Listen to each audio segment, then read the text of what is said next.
नमस्कार मंडळी. पुण्यातलं हवामान आता कसं जरा एकदम क्लासिक झालतं. पाऊस पडलेला रात्री, त्यामुळे एवढा काही विषय नव्हता. तेवढंच वातावरणात गारवा पसरलेला बघा.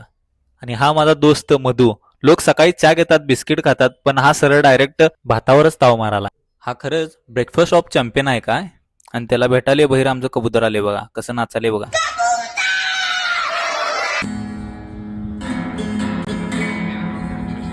सुया घे पोत घे वाळ मनगट.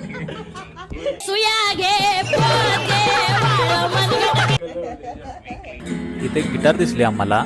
त्याचं कॉर्ड्स माहित नाही काय नाही, तरी पण स्ट्रिंगवर बोट ठेवला आणि वाजवायला चालू केलं.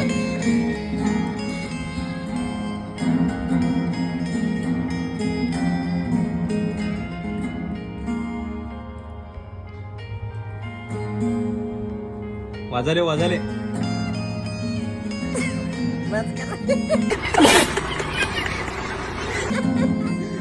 नंतर आम्ही मुंबईकडे निघालो. वाटत एक बस दिसलेली, काचा फुटलेल्या. काय झालं काय कळालंच नाही. याचं उत्तर आपल्याकडे काय नाही आहे. Mystery bus on the way. तुम्हाला काय वाटतं बसकडे बघून कमेंट करा. एक्सप्रेस हायवेला पोहोचलो आणि एकदमच ढग फुटल्यागत एकदमच पाऊस चालू झाला. गाडीच्या काचांवर पाणी आणि बॅकग्राऊंडला म्युझिक. आम्ही रोड ट्रिप एन्जॉय करत होतो. हा मोमेंट सिनेमॅटिक आणि ॲस्थेटिक बनलेला. आणि मुंबईत पोहोचलो, पण पहिला रूल पोट भरलं पाहिजे. नाश्ता झाल्याशिवाय मुंबईत आम्हाला काय एक्सेप्ट करणार नाहीत. आणि आमचं मेन मिशन होतं सुमितचा टॅटू रिकव्हर करायचं होतं. तिकडे मशीन चालू झाली. सगळी अशी एकदम सिरियस मूडमध्ये होती आणि त्याच वेळी एकदम अशी एंट्री आल्या त्या आमच्या मांजराची बघाया. आम्ही टॅटू पाहण्यापेक्षा मांजराशीच खेळायला लागलो. खरं तर त्या मांजराने तो वाईब हलका केला होता.